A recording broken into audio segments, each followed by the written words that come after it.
time when fashion is undoubtedly in transition, the collections in Milan gave a whole new perspective on how designers see women dressing for the winter season.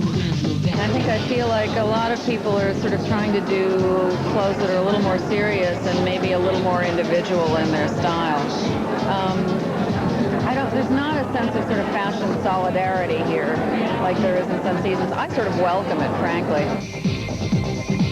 Clothes are definitely covering up more of the body than we've seen in a while, but the designers who make it all seem fresh and new are the designers who aren't afraid to take chances.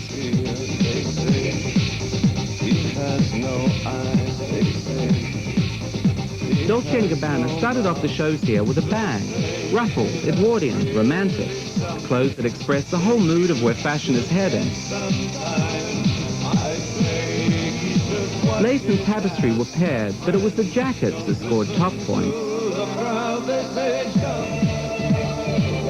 Instead of being totally sexy and blatantly sexy, it's now sort of demure, seductive, almost a Victorian femininity. Rifat Ozbek is about to break out, screamed Women's Wear Daily. The young Turk who lives in London is one of the brightest hopes for the future. He isn't following the flock. Rifat pushes fashion forward by being true to his own appetites.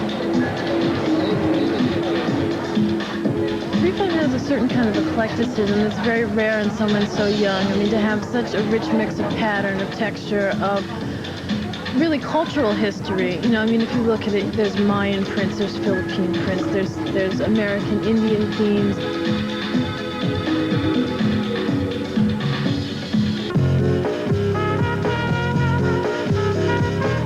Gianni Versace really wowed the crowds in Milan. He cut back on all that over-the-top glamour and presented a show that was more in touch with these understated times. Knits, knits, and more knits.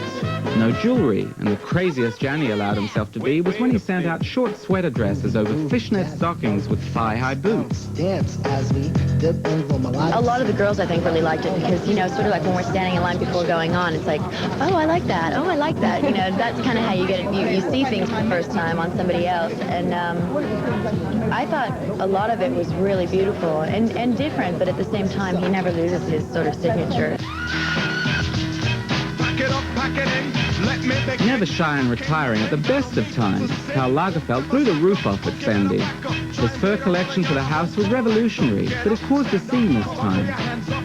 Anti-fur activists hit the runway protesting his use of fur, but Karl diplomatically handled the demonstration with calm and grace.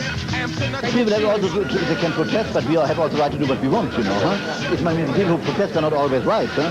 I mean, and then if they should eat meat, and they should wear leather shoes, and all the things. Fur, after all, it's only hair, you know, huh?